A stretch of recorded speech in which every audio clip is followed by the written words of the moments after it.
पाठ 25 संतवाणी अर्थे विण पाठांतर कासया करावे व्यर्थची मरावे घोकुनिया। संत तुकाराम महाराज म्हणतात की अर्थ न समजता पाठांतर करू नये, नुसते घोकून घोकून करणे व्यर्थ आहे। घोकुनिया कायवेगी अर्थ पाहे, अर्थ रूप राहे होऊनिया। नुसते घोकणे नको तर अर्थ समजून घ्यावा। तुका म्हणे ज्याला अर्थी आहे भेटी, नाही तरी गोष्टी बोलो नका। तुकाराम महाराज म्हणतात ज्या गोष्टींमध्ये अर्थ आहे अशाच गोष्टी कराव्यात, नुसत्या बोलू नयेत।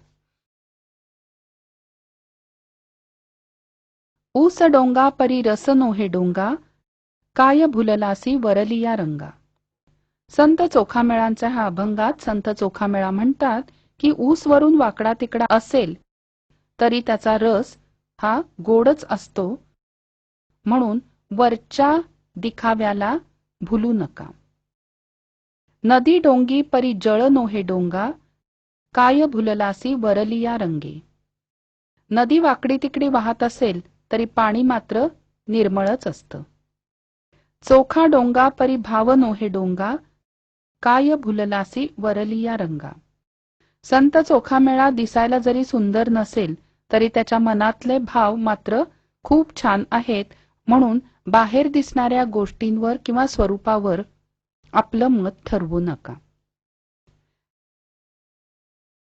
ऐसे केले या गोपाळे नाही सोवळे ओवळे, काटे केतकीच्या झाडा आत जन्मला केवडा।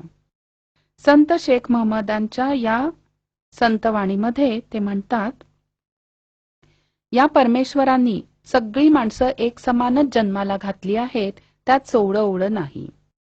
केतकीच्या झाडावर जरी काटे असतील तरी आतमध्ये सुगंध देणारा केवडा जन्म घेतो। फणसा अंगी काटे आत अमृताचे साठे।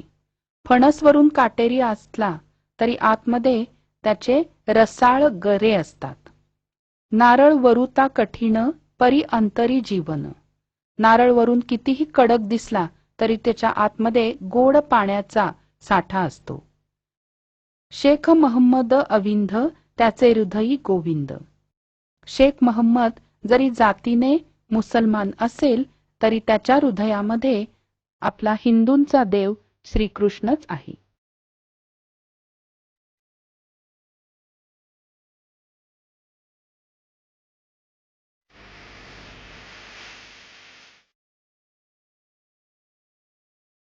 आशा आहे या व्हिडिओमधील टॉपिक तुम्हाला समजले असतीलच।